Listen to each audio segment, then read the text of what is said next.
Welcome to the exclusive club that Dads Don't Want to Belong To podcast, hosted by Trevor Dwyer Lynch.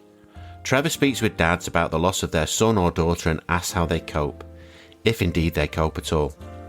This podcast is proudly supported by the Manx Spirit charity. Thank you for listening. Hello and welcome to episode 1, series 1 of the exclusive clubs that dads don't want to belong to podcast.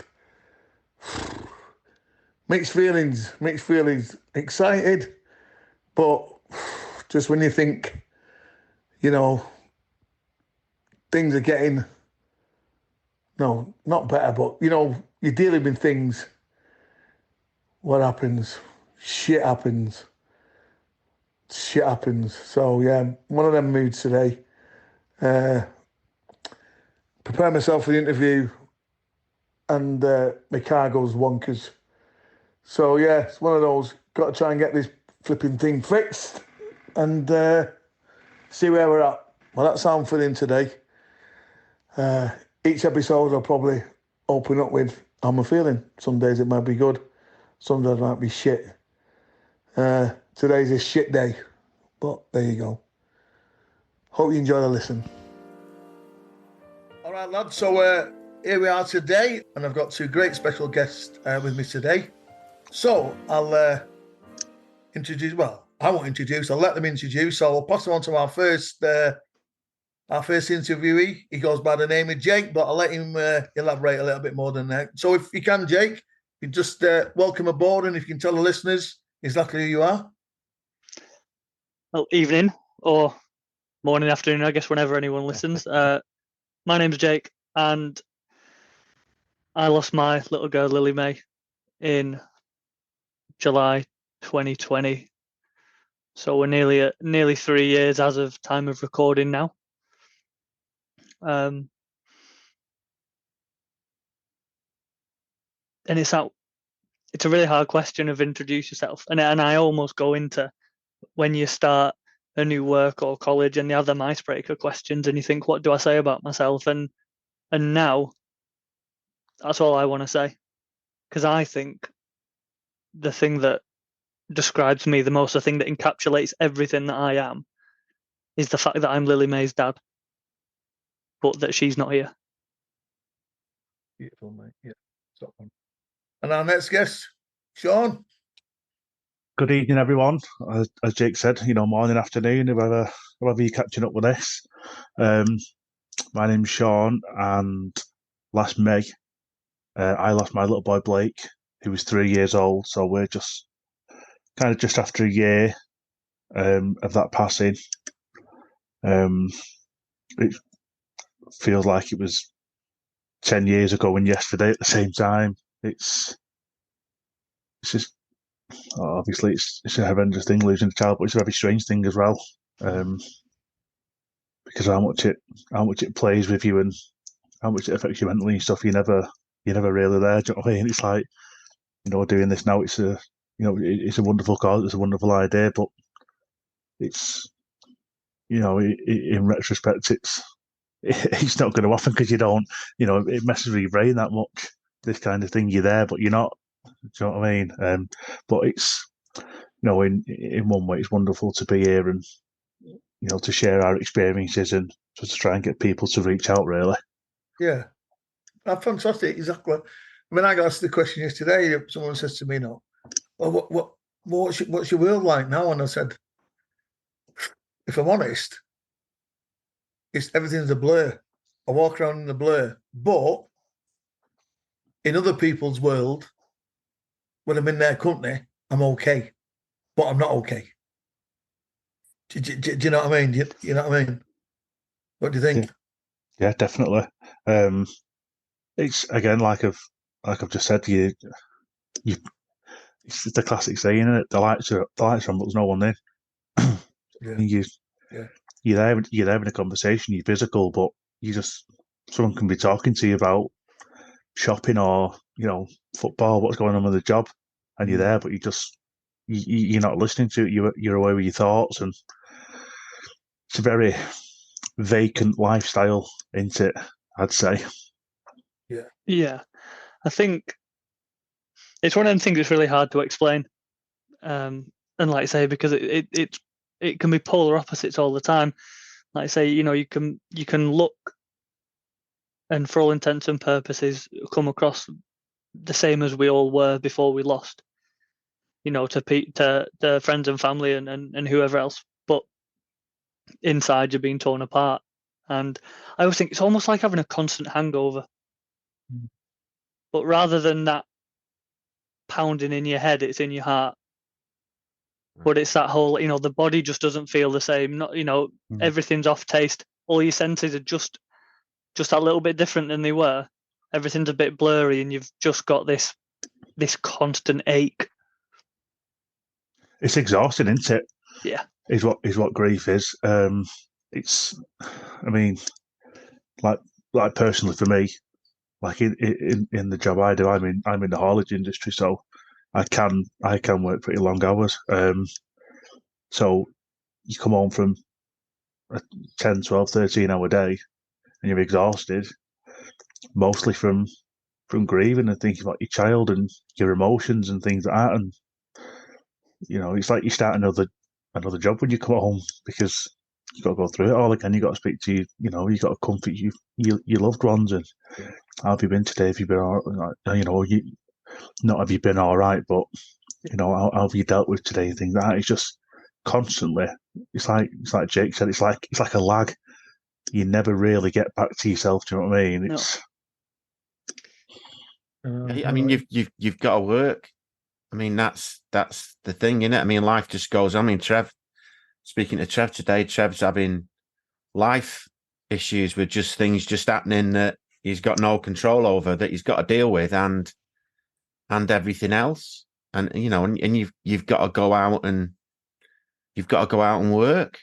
I mean, that's the thing that really I struggle with when I think of the situation that you guys are in, is that life seems to carry on, or it does, all around you, and you've got to, at some point, you've got to kind of get back on that, back in that situation, but in a totally different world that that you're now living in. Yeah, definitely agree with that. Kind of like, it's like you say, everything carries on. You've got to carry on yourself. It's we've all got bills to pay, families to look after, etc. It's like other people get to carry on with their lives, like the people surrounding you when you've lost a child.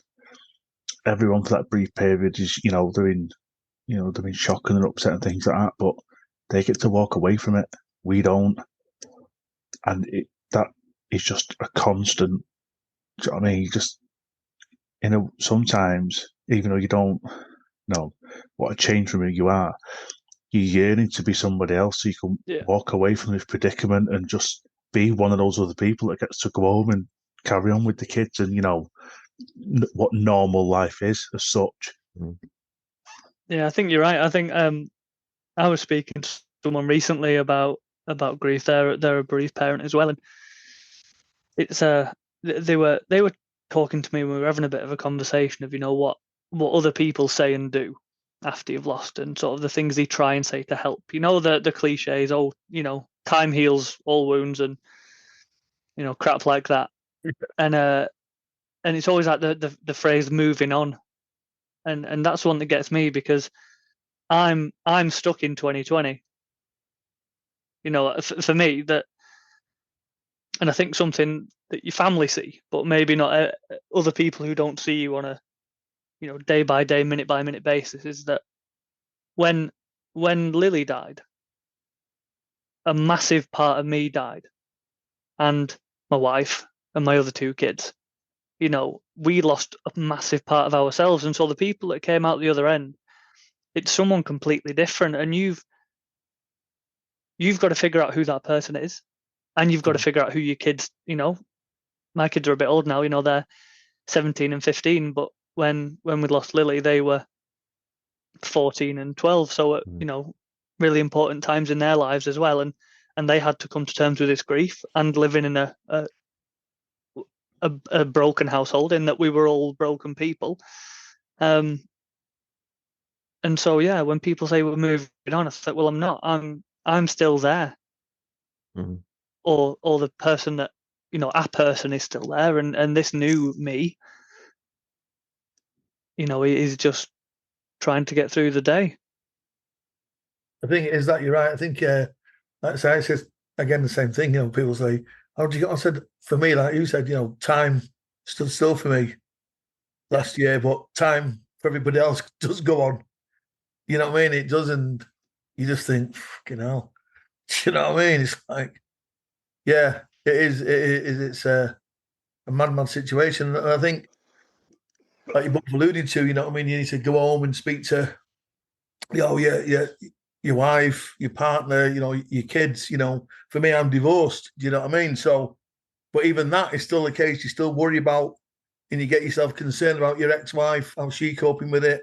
My daughter, she's lost her brother, like yous, and it's one of them. You think, and if things were better, we'd probably all be together, grieving as, if there was a case. But it isn't the case. You know what I mean? So, and I think, like you said, when you've got the younger children, in terms of what you lads have got, you know what I mean? For them to suddenly come home and the brother or the sister ain't there anymore, I mean, that's just, that breaks me out even more, you know what I mean? And, when me and Paul first talked about this, and I was going,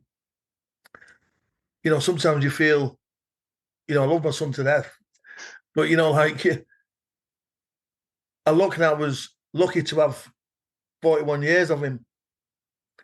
But then we look at people like yourselves who've lost children who, either stillbirth, an hour, or, 2 days, 3 years, 5 years, to 20 years of thinking, geez.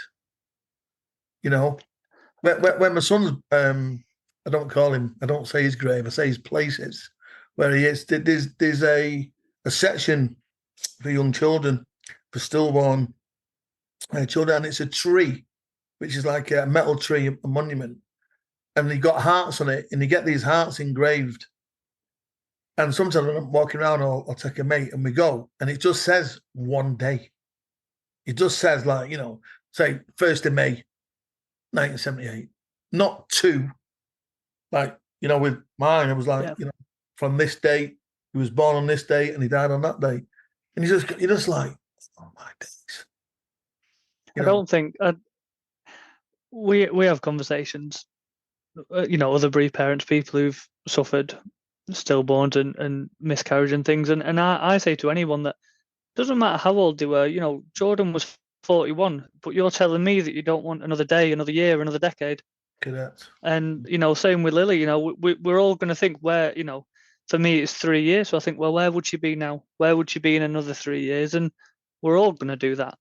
We're all yearning for the life that we've lost, and wondering the what ifs, and especially, like Sean said before, you see other people moving on with their lives, and you just think, well, what would I be like if I moved on with mine? Mm-hmm. And so it's that case that I think, regardless of the age, like we met recently on Saturday, and like I said to you, he's still your little boy. Exactly. I said, like, my lad's nearly 17 and, almost as tall as me, but he's still my little lad. I think he is taller than you. Oh, not quite, not quite. He said he's a better player as well, by the way. Yeah, right. Play it down. He'll be listening. Play it down. He's not listening to this podcast now. Yeah. So, just tell me then, lads. Tell me, tell the listeners, because I think you're doing a great thing, and we alluded to it before slightly. I think before we came on there, but tell us exactly how Angels United FC came about. Right. So I guess I'll take this one, and only because I've been here a little bit longer than Sean. Yeah, definitely. And for anyone who doesn't know, so me and Sean actually met as part of Angels United, which is a football team for bereaved dads, but it's more of a bereaved dads group that play football, because the football isn't first. So Angels started in October 2020, and I wasn't there at the time. Obviously, lockdown. I think we were probably in the midst of COVID, which seems like a distant memory now, to be honest. But a group of bereaved dads had sort of met through a variety of different support networks, and the original plan was to start a five-a-side team just so they could go out and, you know, they all had football in common, and it was just a way of meeting up, because stereotypical blokes, we don't talk, we bottle it up, you know, we try and support the wife and the kids and whoever else, but who supports us? So we thought a good idea was support each other. So they planned on a five-a-side team, as I said. I think we got 13 guys down, and that was sort of the start of Angels. You know, we put a few social media posts out, things like that, play a couple of smaller games. Few more dads join. It becomes 11 aside, and now, nearly 3 years later, we've probably got just short of 40 people in our group. We support a few others. You know, we've met people along the way who are a little bit further afield that can't come and play football, that don't really want to play football. But we've got the most important thing in common, in that we've all lost a child, so we're all there to support. And I just think it's a great concept. You know, me and Paul were watching it on Saturday, and I was like going, Joe, how big this is, like you say, because there's a load of us that are members of this club that we don't want to be. And I'm like going, we could have a bloody European Championship here. We could have a bloody World Cup. Do you know what I mean? Not, you know, for the competition, that, but I'm thinking, if you look at it throughout the bloody world, and, you know, you could invite whoever. I mean, we are lucky we've got the tool of social media now, where everyone sees something within five seconds. And I'm thinking, bloody hell, wouldn't it be great if suddenly, like, you know, well, not great, but you know what I mean? Wouldn't it, you know, I don't know, some Brazilians who are in the same position as us come over and play this bloody game. And I just think the whole concept was great. And I think the more you plug it, and, you know, people are aware, you know, people will get down, and, you know, I know you have that great thing. It's just like donate what you want, and it's another great thing. But, you know, I think there's so many different facets you can go through from that. So what position do you play, Sean? The technical term for it is is world-class centre half. I mean, I reckon in a good few weeks, end of the window, I think Eric might be on the phone to get me in. Like, but you might be right. Yeah, Eric Morecambe. Yeah. So I play centre half, nearly turned into a centre half in my head. I fell down the pecking order in every other position, so I think I've been forced into it. But I just like to you know, throw my ideas in about Angels, and, you know, it is a football team, like Jake said, and the most important bit about it are the relationships that come out of it. Yeah. The people that we met, you know, the people that we meet, and the relationships we forge and stuff like that. I mean, I was 4 weeks into the group in September. I joined in September, sorry. I was about 3-4 weeks into the group.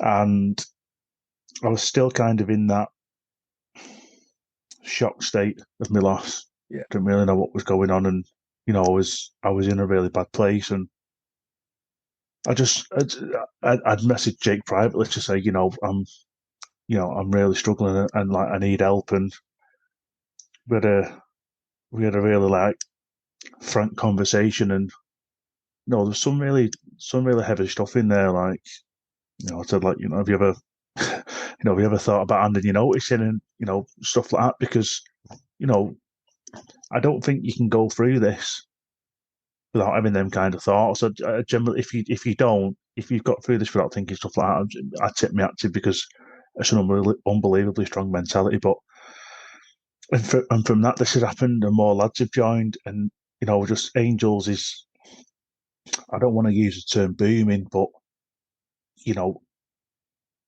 we're getting out to people who need help, and people are coming for. I don't want to see new people turn up, because it means people are going through the same thing. But when people do turn up, I know that they're going to be safe. Even if you want to turn up and have a kick about, and just, you know, do your own little messages, find people who you relate with and stuff like that. We've got the pride and honour of pulling on that shirt every week with our Angels' names on. If the only thing that we can do is tribute to them by having the name on the back of a football shirt and giving your heart for 90 minutes, even if we get hammered, which has happened a couple of times, it doesn't matter because we're not there for football. Do you know what I mean? I was moved, mate. Both Paul and I were moved because you see everyone and it's like, wow. Because suppose in some way, like I say, with me, with my 6 mates, who all play football together, I'd have played with each other, against each other. We always met in the booze, you know what I mean? And suddenly you've got, I think there's about 17 on your squad, it was 18 or something. Yeah. On the touchline, and I'm like, shit. And they're just, you don't want people, you don't want more people coming up. We know reality there it is. And it's that awkward thing when we say, someone new comes down and you've got both sides of it where you think, oh shit, it's happened to someone else. Yeah. But at the same time, I'm glad they found Angels. Yeah. And I know Angels will not be for everyone. Not everyone's into football. No. Some people don't want to talk about the problems. People deal with things in different ways, and that's all right. And I say that to any new person who comes down. I'll send them a message and say, look, if on the surface, we have a bit of a laugh and a joke, and we try and enjoy it as much as we can, and get through the day and the hour at training or the match. But if at any point in time someone needs a real conversation, then the mood just flips, and anyone in that group, would lend a hand because that's what we're there for. Definitely agree with that. I mean, talking to you again, and another asset that you do, like you said, you have these coffee mornings. Yeah. So in particular for blokes who, like say, maybe want to come down or even just want to sit, they don't want to play football, but there's another, arm of Angels, United FC, where, like you say, you just come for a coffee morning and sit down there. Yeah. Which is another fantastic thing because, Paul and I discussed it, about this. We go, well, where do we go with it? And for me, I just wanted to get people to talk. I just want to get dads to talk. That's what I wanted out of this. Like I said, because obviously leads me on to my next question about, how do you feel when you hear people say, that dads don't talk? Because, like I say, my research, and having friends, one particular friend of mine, Debbie, she lost her son, many years ago, and he talked to her about it, and she said, you know what, Trev, in all the years that I've lost my lad, and I've talked to people who've lost their children, and it's always really the women. She said, like, even when I've talked to partners, the dads don't really say much. The wife said it. So, for me, that's what I want to do with this. But I think, you've gone, yours is a step further, which is great. And you've got these coffee mornings, and I'm sure you're going to have, charity events and blah, blah, blah. And I just think it's fantastic, mate. So, like I said, that's my question. How do you feel when you hear people say that dads don't talk? I think as a pair, we've got quite a strong opinion on this, but I'll just take a lead on it, if you will. Personally, like for me, it's like like I've said, I'm sure I said before we started, I work in haulage, and that's mainly construction, things like that. So it's like you said, Trev, everyone's a proper bloke, everyone's, staunch, it's, we buckle up and get on with it kind of thing. I'd say dads, I've got dad/men down, because I want to put this kind of out as a general thing. They see it as a weakness to talk about feelings, and today and age that we're in, with mental health and well-being and things like that, people don't understand the strength it takes to reach out. You're actually, if you got to turn around and say to yourself, "I need help," and you reach out, you're not being weak, because you're stronger than most people, because there's a reason, there's a stigma around it, and it's because people don't want to do it. People don't want to look frail and ask for help and things like that. But, talking, everyone's got different experiences and, things like that. It's the familiarity and the acknowledgement you get from other dads when you're talking about situations, circumstances, ages, how you're coping, things like that.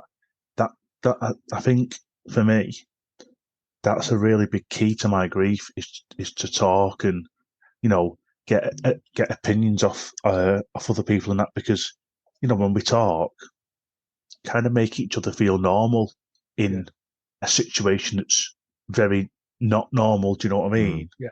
And just having someone to turn to, and it's like I did with Jake. It's the best thing he ever done. To turn around to say to them, I need help, because I'm not going to last like this. And now I've not got a massive support network around me, but the people that I've got around me are the people that will give me honest opinions, and we'll talk, and we'll talk about about grief and our children, and how we feel. And some days we're good, some days we're bad, but that's all right. Because when we first lost Blake, I wouldn't talk to anyone.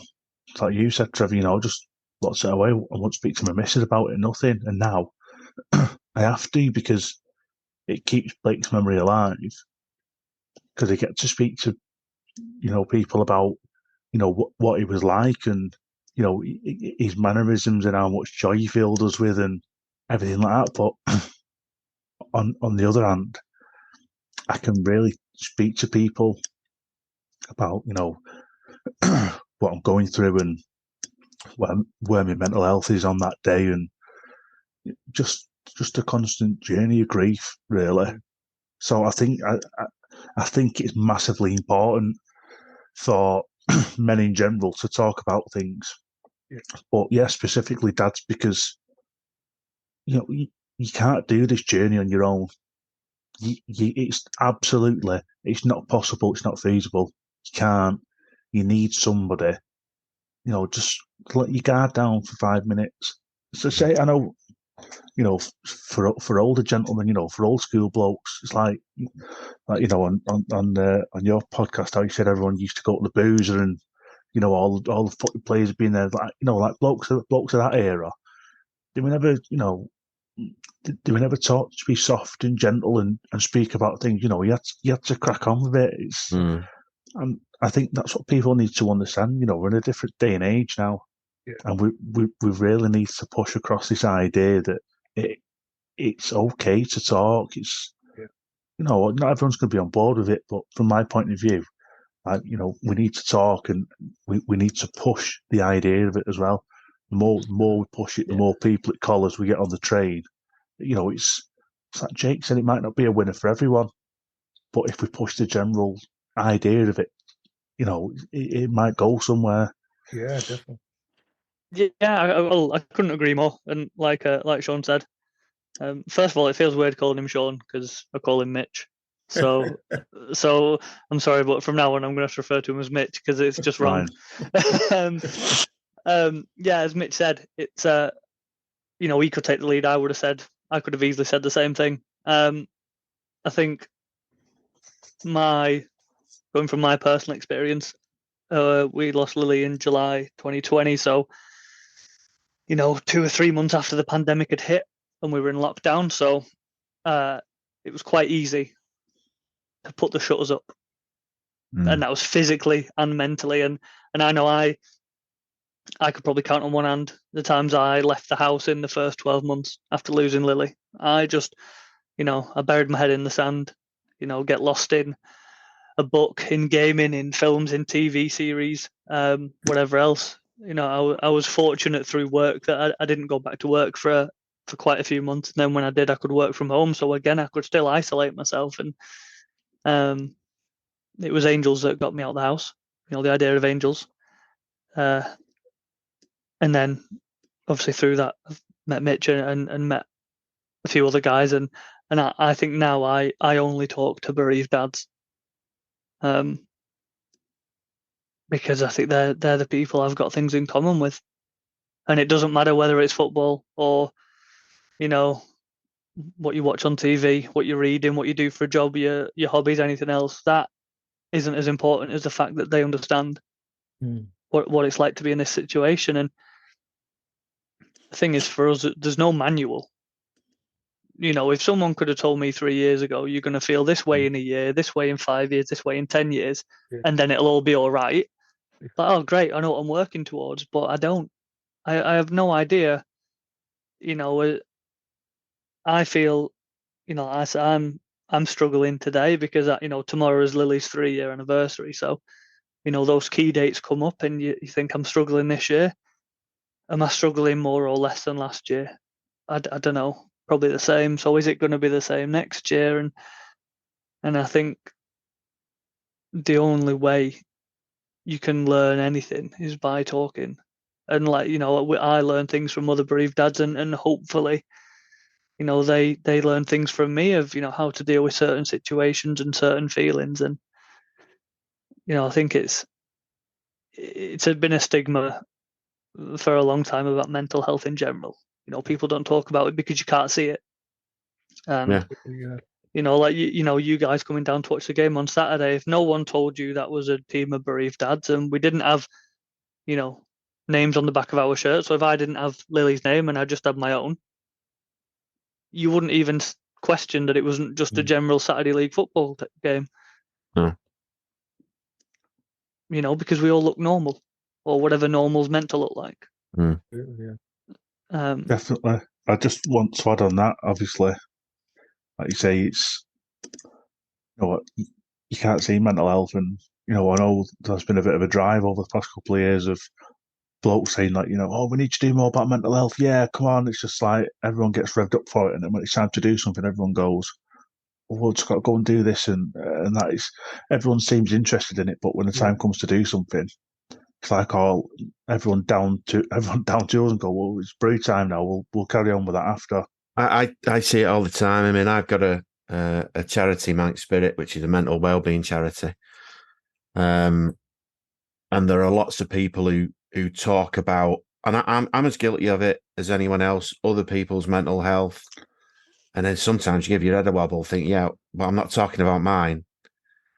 Because you have that empathy with other people and you are concerned about them and you do want them to talk, but you've got to do it.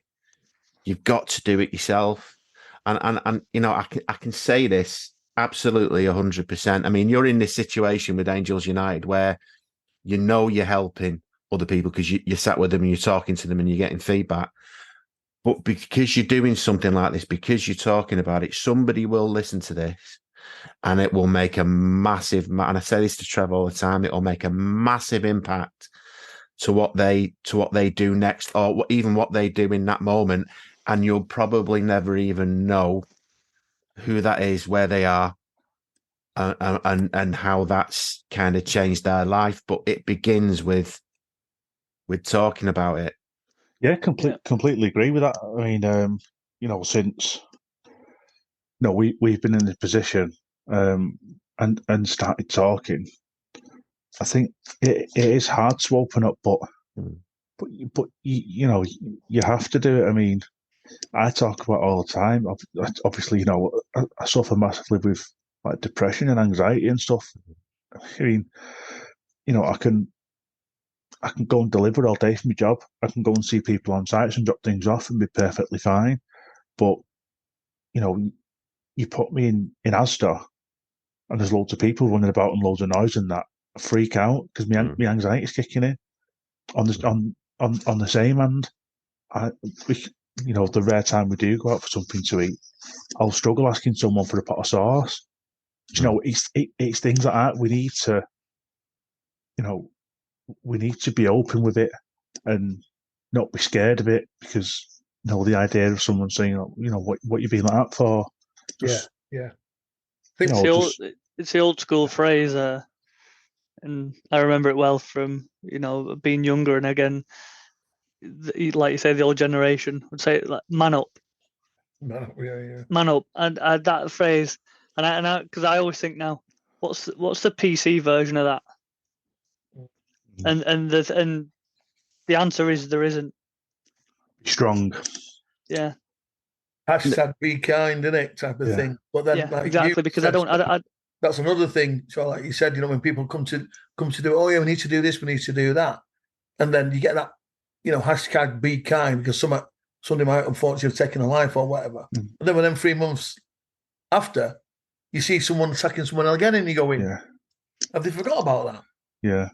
Just want to kind of branch off that a minute and just kind of say, like, you know, if this is your first time listening to something like this, and you know you're agreeing with some of the points that, you know, the lads are saying, just take a minute to reflect and open up and speak to somebody. Find out if you are, you know, struggling with grief or your mental health, something like that. There is somebody out there that will listen. So if you do need help, just reach out to somebody. You're not being weak. You're being strong by trying to get help, because there's so many people out there that could be struggling with the same thing that you are. So, you know, I'm sure there's people to reach out to, you know, whether it is angels, whether you know, contact Trevor and Paul because you've heard the podcast, things like that. There is help out there for you. So if you are struggling, please try and find somebody. Oh, brilliant, mate. Well said, Sean. I think here's that, and like you said, going back to the anxiety thing. You know, my anxiety started kicking in because, like you said, Jake, man up. You have this thing about not letting your grief go. Do you know what I mean? And I should have known in the past, because I lost my brother and I lost my gran within a short space of time, and gran brought me up. But I didn't really grieve until, boom, something happened and my head fell off. Do you know what I mean? And I think sometimes with this, you know, I didn't go, you know, I was off work for like, it's been 8 months really now, and it was off work for like 6 months. But I found myself sometimes, if I went out, this tsunami, what I call it, that wave of grief that just hits you whenever. Yeah. I was going, no, got to keep, I can't be crying in front of anybody, can't go upset. Do you know what I mean? And all of a sudden, boom, the anxiety comes on me. You know what I mean? It was like mad panic attacks, sweating like I can't even tell you, like I've been in a sauna for hours. You know what I mean? And then it's like, you know what? Stuff it. I am gonna. If it hits me, like my tsunami, like you guys, you know, it'll hit you morning, noon, and night. You know, written a bit of a poem about it. It doesn't tell you when. You know what I mean? It just comes. You think, oh, you've got away with it. Oh no, you've not, mate. Because I'm gonna have it. And it'll hit you when it's typical. Hit you when you least expect it. Yeah. If it's coming for an anniversary, a birthday, a Christmas, a Father's Day, or whatever, you're ready for it, and not that it makes it any easier, but you're prepped.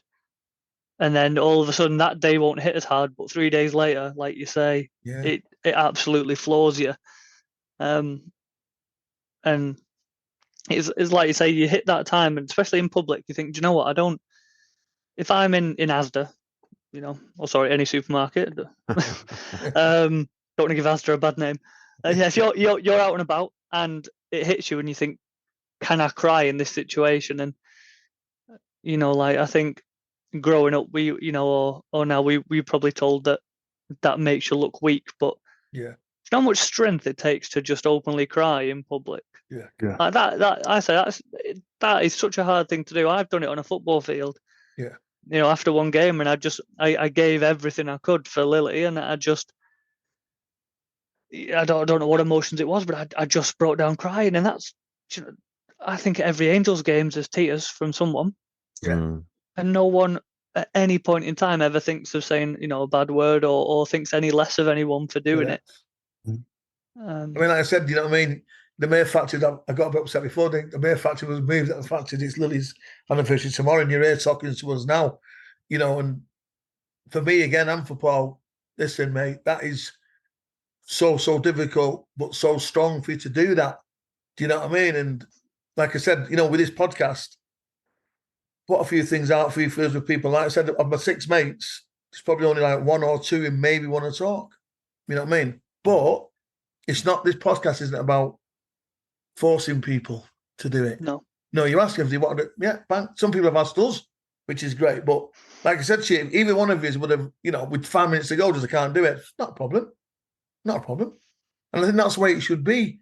You know, you know, and I say to people, like, when, you know, when they experience grief parents, if if you break down and or you do whatever, and then people react to you adversely, well, they're not the type of people you want in your life.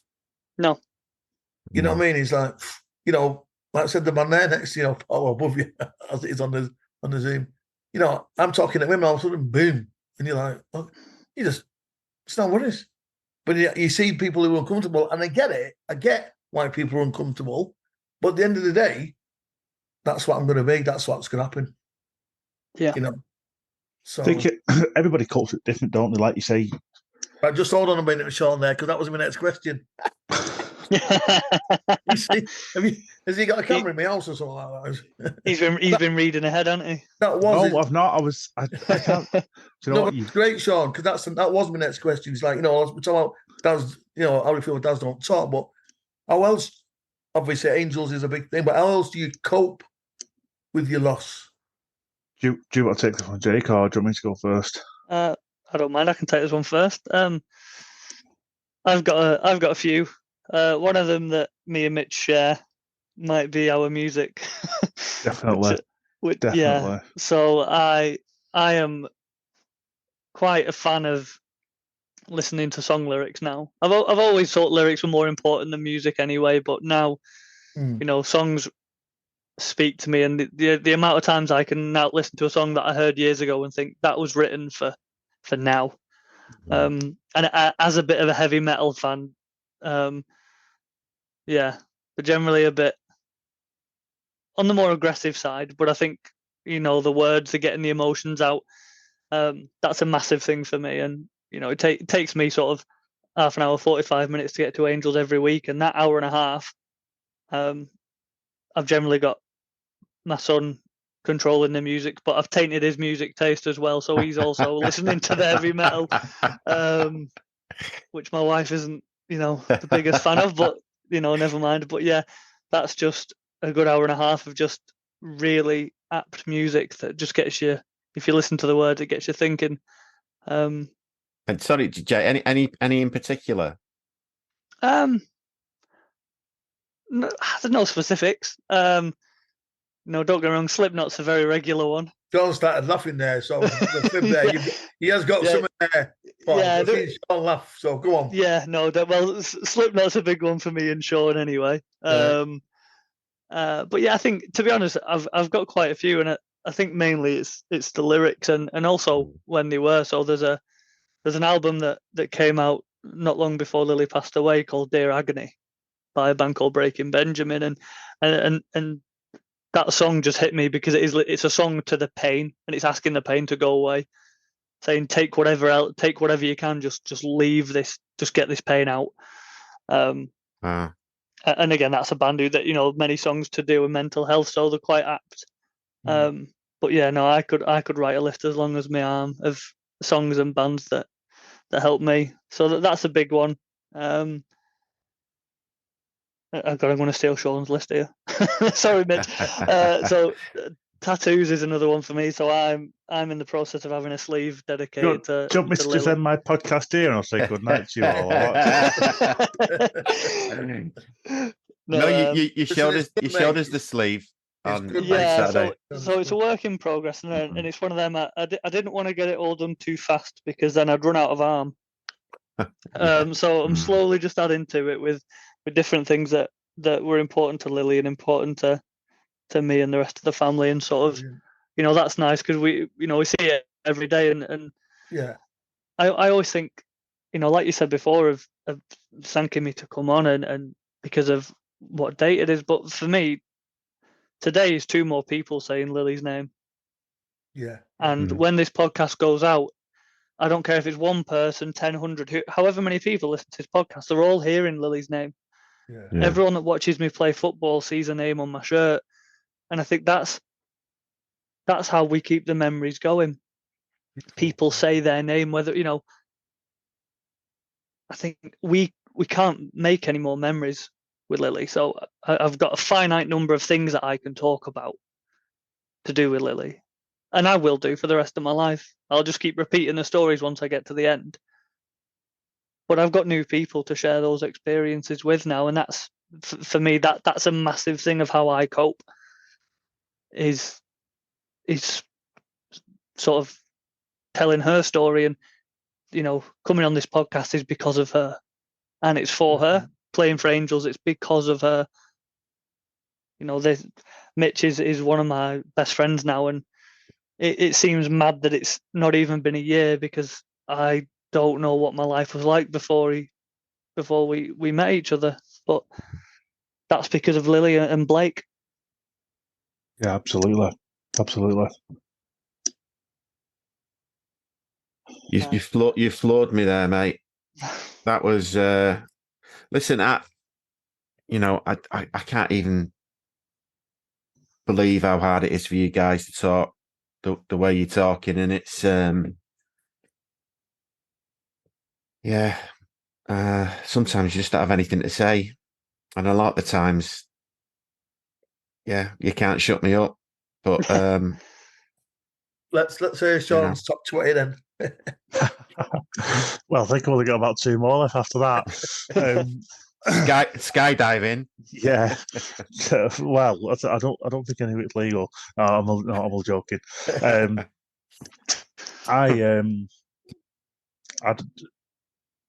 perfect answer to your question is I don't know how I cope. I get by. Support mechanisms I've built.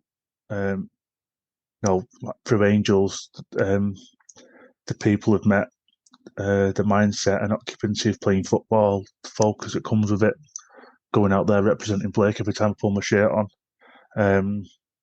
Just having these fantastic and helpful relationships that I've built with people at the club, and it's just each and every man to a T. Just some people do the smallest things. Some people just say hello to me and we'll play football. Some people are a massive shoulder to lean on, especially this gentleman here. Also, I've got to do a bit of plugging as well. I want to send a big shout out to Ruben's Retreat, who are it's like they're a charity to support completely ill children and deal with bereaved parents as well. Yeah. They've really helped us and me personally. The dad's club over there, the peer support in that group, and everybody over there is just fantastic. And the gentlemen in that group hold a very special place in my heart as alongside Angels, because I can pretty much tell you that without the intervention of the people that I've had, over the past year, then I won't be sat here doing this podcast. I wouldn't, I've got no qualms at all in saying that I probably wouldn't be alive if it weren't for the people I've got around me. And take what you want from that. It's not a statement for valor. It's just the people I've had with me on this journey.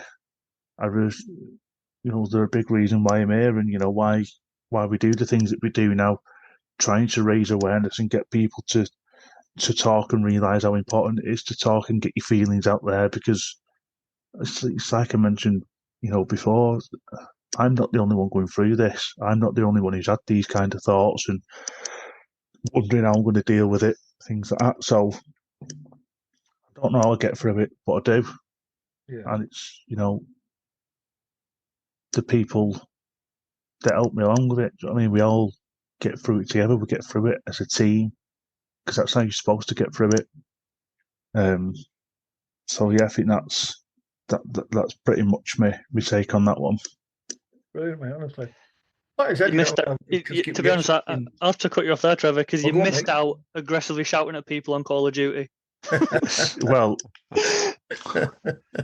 we'll leave that. If anybody wants to play me game with tag, I'm joking. I'm not gonna fall out there. It's, hey, I'm old school, me. Super Mario, I'm an old school man. Tetris, me, mate. You know what I mean? Hey, you better cash that in, mate. That might be worth a few quid. That now, Just remember, when you say older generation, I know you're being polite before Jake, but it's me and Trev. we are the older generation. We are the older generation. I was laughing. I said to Paul Wigan, I said, "Oh, come down for a bit of a kick about me, like you said about your dad's knee replacement. I've had mine done titanium, so it was quite funny the other week. My mate rang me, went, "Oh, do you want a game of walking football?" I'm like, "You what? You what, mate? I played it. I was knackered because you're using a completely different muscle group. You know, you get the ball into your feet, and straight away out, it's one touch out your feet. You want to go into a run? No. As soon as you make a move, you run. What are you on about? Yeah, And stop running. It's about when they say, you know what I mean? Brilliant. But, no, honestly. Well, Trevor, the Angels United walking football team can be started easily enough. Hey, no, leave that one. Leave that one, mate. Definitely.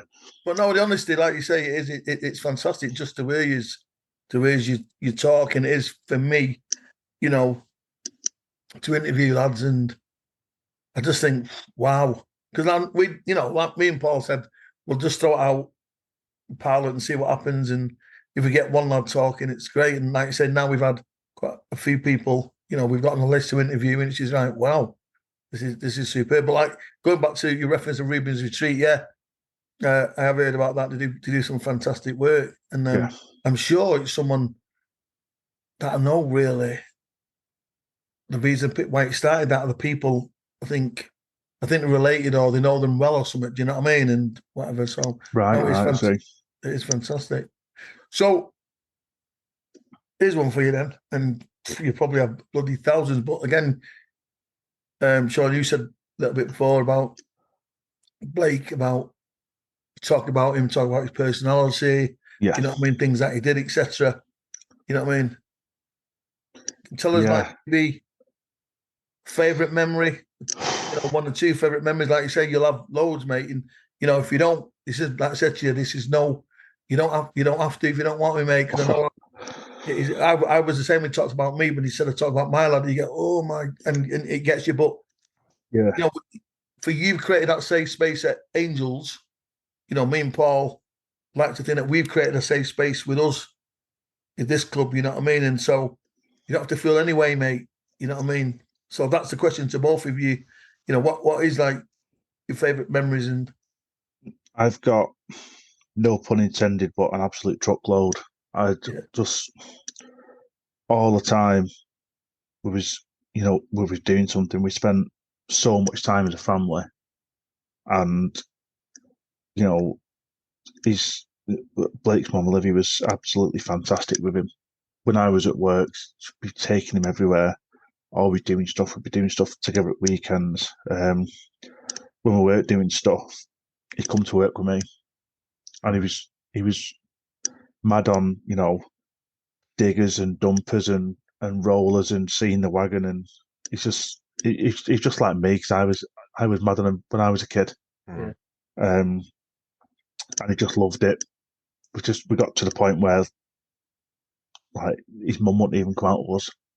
Just a pair of us would just go off and go and do a day's work, and I'd have him on building sites on a Saturday and be like, I can't have kids in here, mate. It's like he's coming with. There's no 2 ways about it. He's coming with me. Do you know what I mean?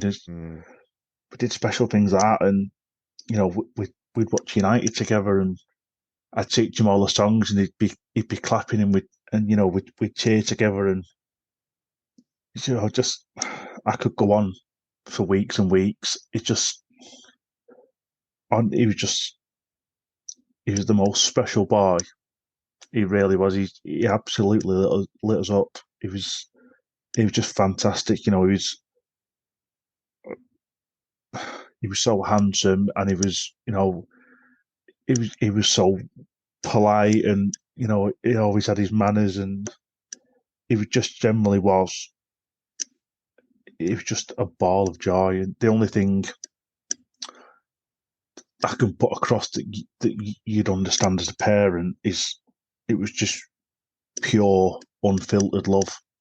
Yeah, it was the time we had together. It was like adrenaline. You can't bottle it. You can't replicate it. Do you know what I mean? It's so much stuff that we did together. Like I say, just, you know, us going out in the wagon, messing about on machines, just always playing football together, and the times we, you know, spent as a family, and just always going to parks. Yeah. I've wrote stuff down here to try and put across, but it's just, Mate, what you put across, to me, Yeah. Paul, anyone else listening, mate, more than enough. Like I say, yeah, they're all our children are special, but it's lovely, isn't it, that, those memories, mate, I could have, honestly, if I could have you here for hours, talking about him, and carry on, mate. how he's, he used to have us walking around like troops. We did everything that Blake said. Do you know what I mean? Yeah, I do. I know what you mean. Honest to God, he's just in a way, we did everything for him, but he did everything for us. Yeah. Do you know what I mean? He just, like, he taught us about life. Do you know what I mean? He was only 3, and he brought this side out of us that we didn't even know was there, and the love and compassion we got from him. Yeah. I mean, we only had 3 years of him, 3 very short but action and love filled years. You know what I mean? It's just action packed, and like I say, just always doing stuff with him, and just he always bouncing about, and he never stopped. And he just, in a word, he was perfect. I know people say, the children are perfect, but I can, there's not an amount of money in the world that I could put on him. Just like that. It's hard to put across and replicate, because obviously, if you are listening to this as a bereaved parent, and obviously for you gentlemen as well, you can't fully encapsulate what they were like, and how they were, and just the aura, things that I can't physically put that across to you. You would have, you'd have to be there to see it, kind of thing. Do you know what, mate? It's not an easy thing to say this, but when when your eyes have just lit up, talking about Blake, and that's what I see. You just smiling, and your eyes have just lit up. He was pure happiness. He completely does, and the love that he gave to us, and the love that we shown him, it's unmatched. Do you know what I mean? Nothing will ever come close to it. Nothing will ever come close to it. And it's, having children is wonderful. Do you know what I mean? It's one of the best feelings in the world. But when you lose a child, you should never have to. It's not in the natural order. But on them hard times that you do revisit it, and you look back when you're a bit further down the line, you realise how much they were, and what they brought to you, things like that. And that's what you got to focus on. You got to focus on the impact that they made. Do you know what I mean? And just, anyone who knew Blake, and his family, his friends, all the kids he went to nursery with, they all loved him, because he was just, obviously he was too young to be the life and soul of the party, but that was Blake. He was just, he was out there. He was magnificent. Do you know what I mean? He was everything. Again, I'm struggling to kind of put it across, but you're not struggling, mate. You're not struggling, because you've told us all, mate, and every one of us here can see it in our mind's eye. Do you know what I mean? And like Paul said, just to reiterate, your eyes, you did, it's an emotional thing what we're doing here, but your eyes light up. Like you said, Paul said, you light up when your face changes, you know what I mean? And, within that tinge of sadness, mate, but fantastic, man. Yeah. I just see him driving your truck down the M62. Right, do you know what? To be honest, Paul, he's probably a better driver at the age of 3 than most people on the road. To be fair, I think in his grown days, if he wasn't a low loader driver, he'd have been heavily disappointed. Like so, but yeah, it's like I say, it's I've got these wonderful memories to look back on, and Jake will agree. The stories I've told of him and the things he did. But I feel now that he's given me a job to do. Yeah. I've got to help people. I've got to bring people into the light. Do you know what I mean?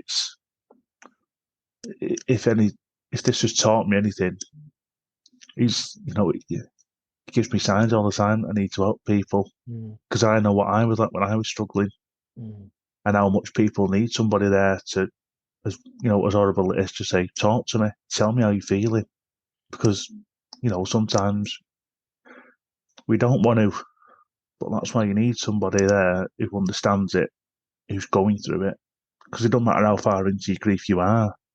You've not been through it, you're going through it. It's constantly changing. Do you know what I mean? So if I can do work and do it in Blake's name, whenever it is my turn to go meet him, hopefully he'll say, you've done a good job, Daddy, and you've helped lots of people, and crack on from there. Do you know what I mean?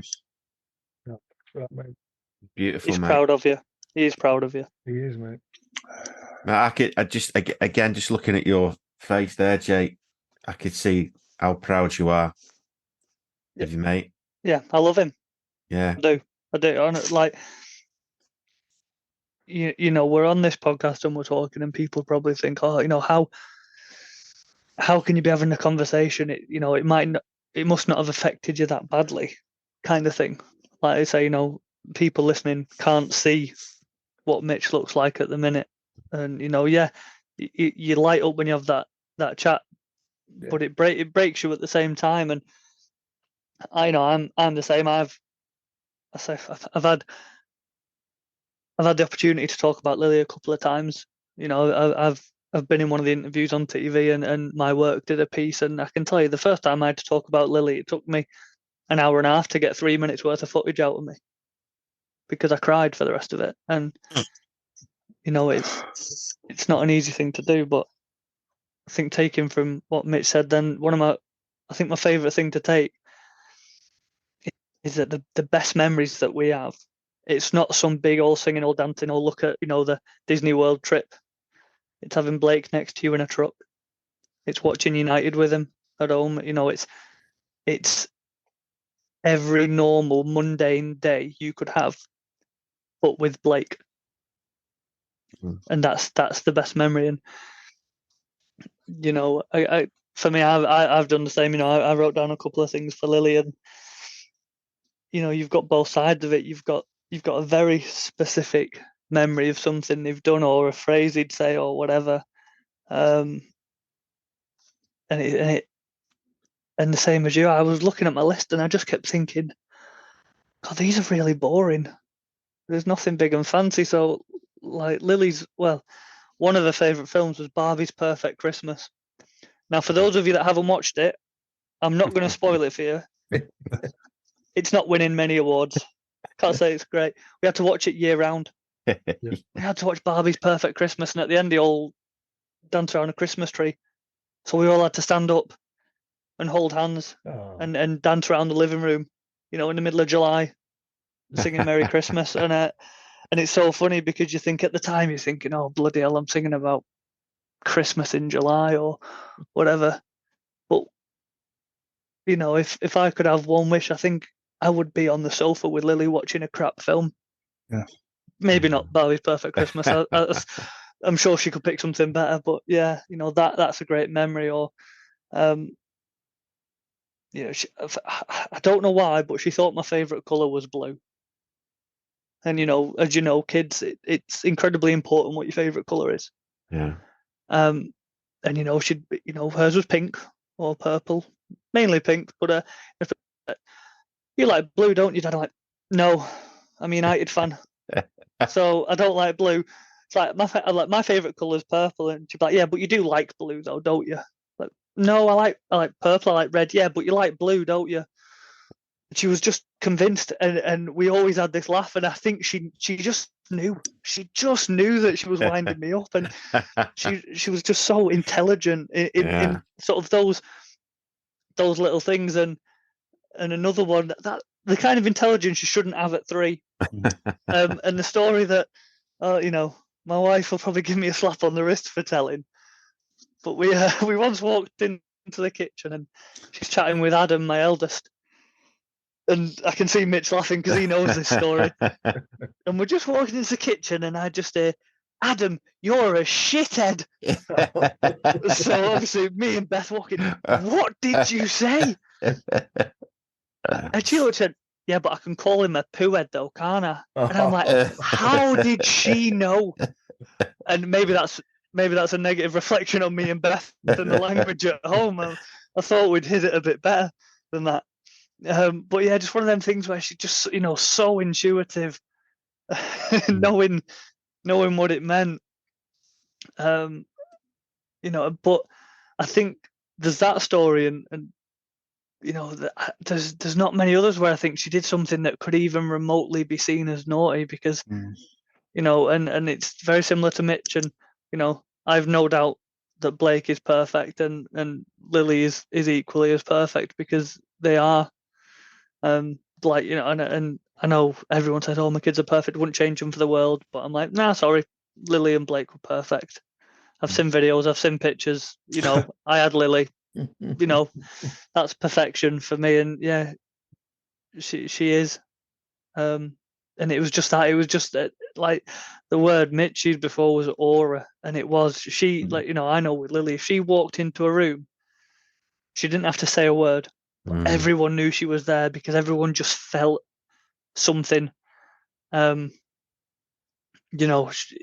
just absolutely incredible what she could do. And I remember when we found out she was sick, and then shortly after we lost her, and I think to use the cliches, this world's not good enough for her, or she's too good for this world, or she shone too bright, all that kind of thing. And I know you tell yourself those things to get you through the day or the minute or whatever you need to get through,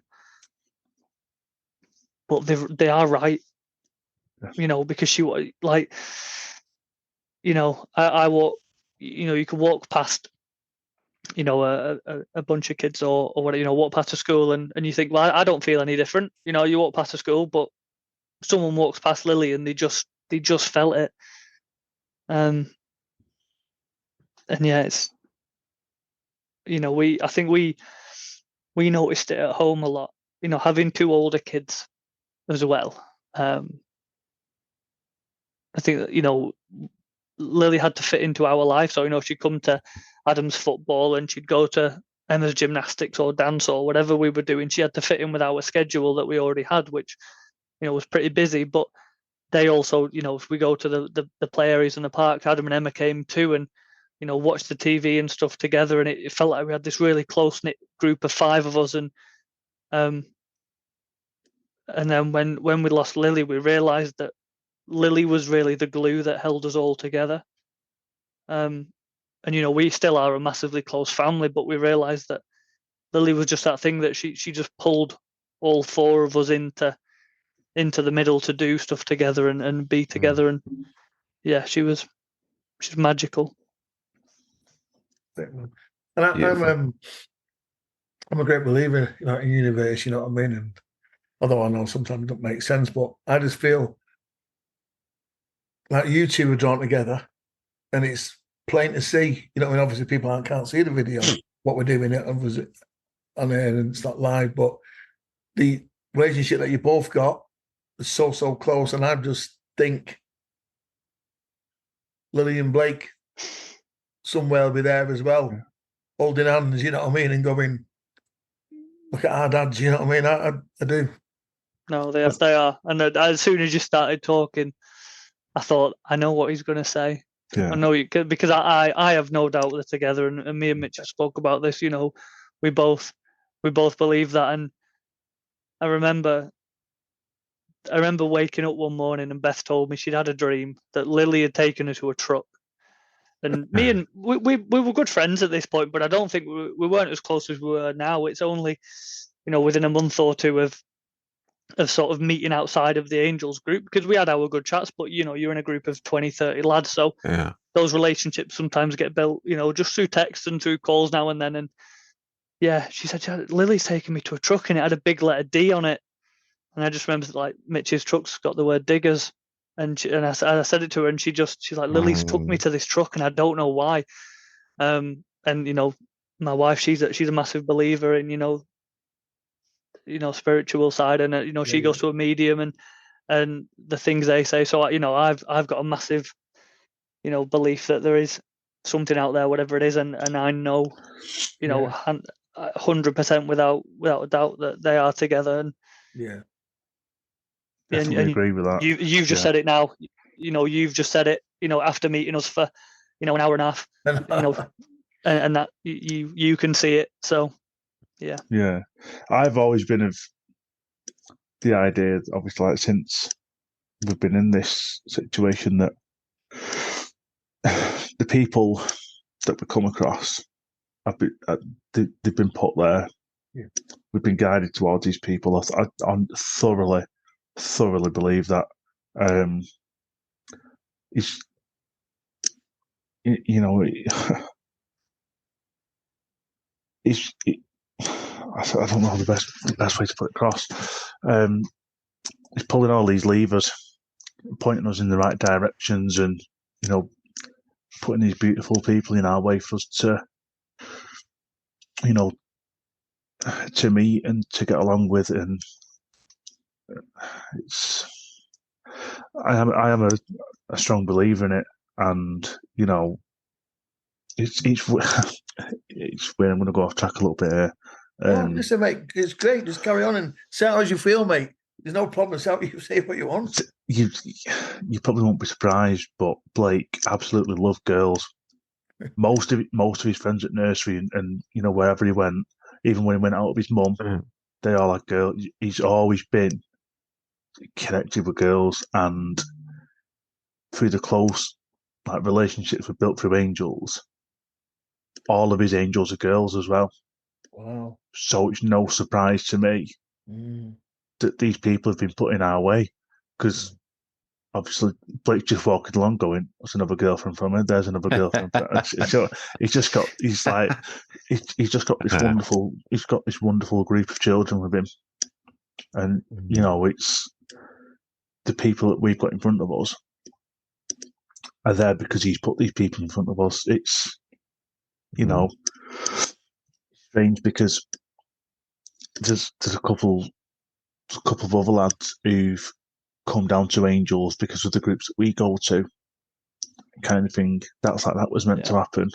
Yeah. These people are thrust into us. Obviously, you don't, like I said at the beginning, you don't want to meet new people. You don't want to have to take care of other people. But the people that you connect with and the people you get a bond with instantly, you know, I know you for a reason, and I know that they're up to something. Yeah.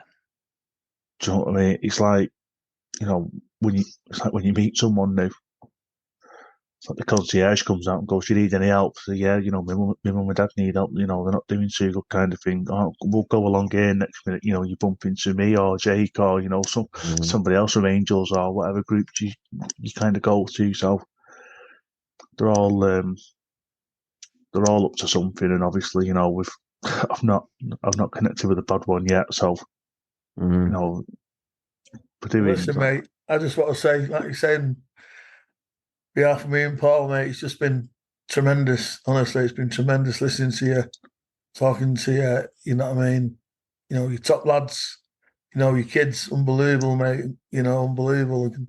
That's in my mind's eye. You know what I mean? Obviously, we get a bit emotional there, but it's the way it is, and you just think, wow. And like you say, you know, I don't know. I say to Paul many times, Paul, I don't even know what's driving me on this. I don't even know what's driving me to do this.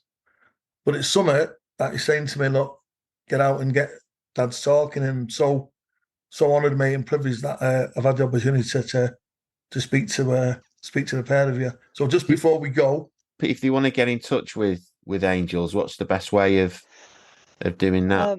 So it's through social media. So Facebook's a good way. I'm one of the people that mans the Facebook group. So any messages, you know, there's a couple of us who look at that. So that's a really good way of reaching out. And obviously any any matches go up on social media. So, if you are looking to follow us, if you want to come down to see what we're about, and that's whether you're bereaved, whether you know someone who's bereaved, whether you just want to support the group that we are, that's what we want. It's one of them things that there's no professionals in this club. That we don't have a group of people that run it and we just turn up and play football. We have a committee, and every person. He's a professional, he said. Yeah, I'm not looking at him. We have a outrageous. Libelous, even. Yeah, I meant off the pitch. No, yeah, we have a committee of people who, do the best for running the club, and that's all the bereaved dads who play. The manager is a bereaved dad. All of us. There's not a single person in our group who isn't affected by the loss of a child, and we say it's not just for dads. My son comes along with me, and one of the greatest things Angels has given me is that I can share a football field with my son. Yeah, because that would never happen. That would, he's 17. I've got to wait 2 years until he's open age, and my legs are not keeping up with 18, 19-year-olds. It's one of them. So it's given us that. So it's siblings, it's dads, it's uncles, it's granddads. It's if you're a bereaved parent, or you want to come down, but someone has supported you through loss, then bring them down. Because I know my brother-in-law and my sister at the beginning of losing Lily was so, they lived just around the corner, which was convenient, as did my mum. But without their help, you don't know how you're going to get through it, because like Mick said, you need other people. So I hope Angels can be that for more people. And like we've said multiple times now, it's horrible that other people come down, but at the same time, whether they come to Angels or not, once you're in this club, you realise how many other people join this club on a regular basis. And so, I hate that Angels can't stop it. We can't fix anything, but hopefully we can provide that safe place. And it's not just the dads. I know, my wife and Mitch's wife are also great friends now. And, we've got a little group of dads, and there's a little, group of mums, and they're good friends, and they, come to the games and watch. And, hopefully we get the Angels branded pom-poms and we get the cheerleading team going soon. Brilliant. Is there anything in particular that you're looking for or that you need for Angels? I think it's just generally just supporting any direction in it. Just not to branch out, but just to get awareness up, to let people know that we're here. Yeah. And it's like you say, we don't want to see new people, but most definitely we are here as a support for people. It's like Jake said earlier on. You don't have to be into football. It's like you say, we've got the coffee mornings. That's a really family orientated thing. Some not long ago we did a golf day. Some of us play golf. There's a whole variety of different things. So it's not it's predominantly football. Don't get me wrong, but it's not that all the time. Do you know what I mean? Sometimes we do social events where we'll all go out, we'll have something to eat together. The partners come down, and sometimes your family and things like that. So I think just generally just to push the idea of Angels, and just to get us out there, and just to make people aware of who we are, and that we are here to support people as well. Brilliant. Yeah, Nice. and I think if people want to help, in any facet that they can, it's great. Like I said, there's no one that before, I'm not slagging anyone off here, but there's no one that knows what they're doing. Everyone in Angels didn't. I'm on the committee, and the role that I have in Angels, I've never had that role before.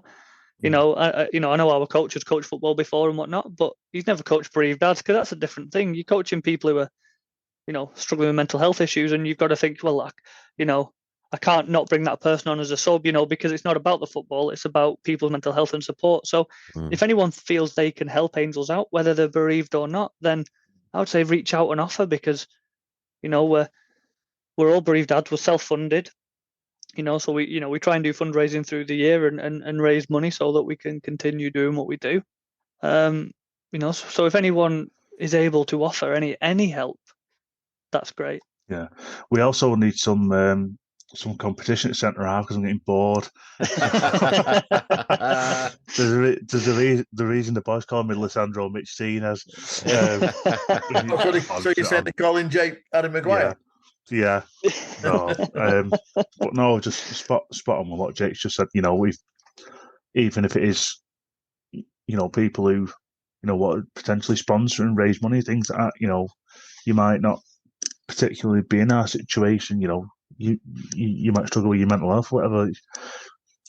If you want to contribute anyway, it really is greatly appreciated, because it's like Jake says, we massively rely on charity, and as you know, in this day and age, cost of living crisis, things like that, everything's going up. So anything anyone can do, would be greatly appreciated.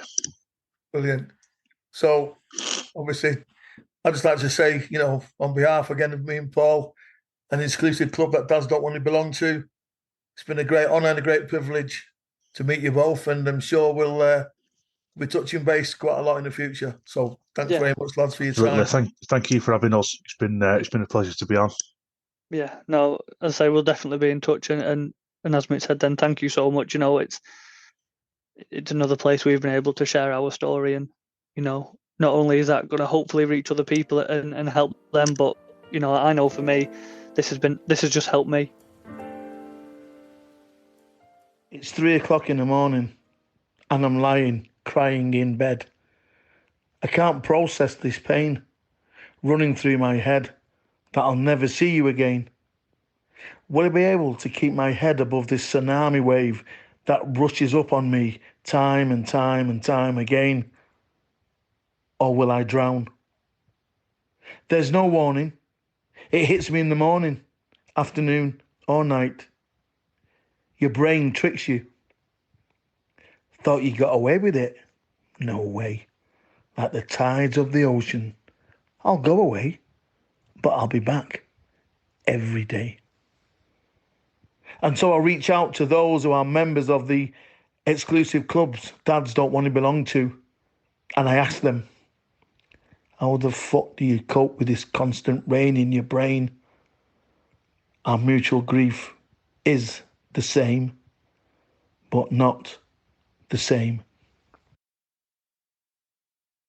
Thank you for listening to this episode of the exclusive club that Dads Don't Want to Belong to podcast, hosted by Trevor Dwyer Lynch, produced by Paul Ludden, and proudly supported by the Manx Spirit Charity. Please subscribe to our podcast, and if you can leave us a review, that would be much appreciated. Thank you.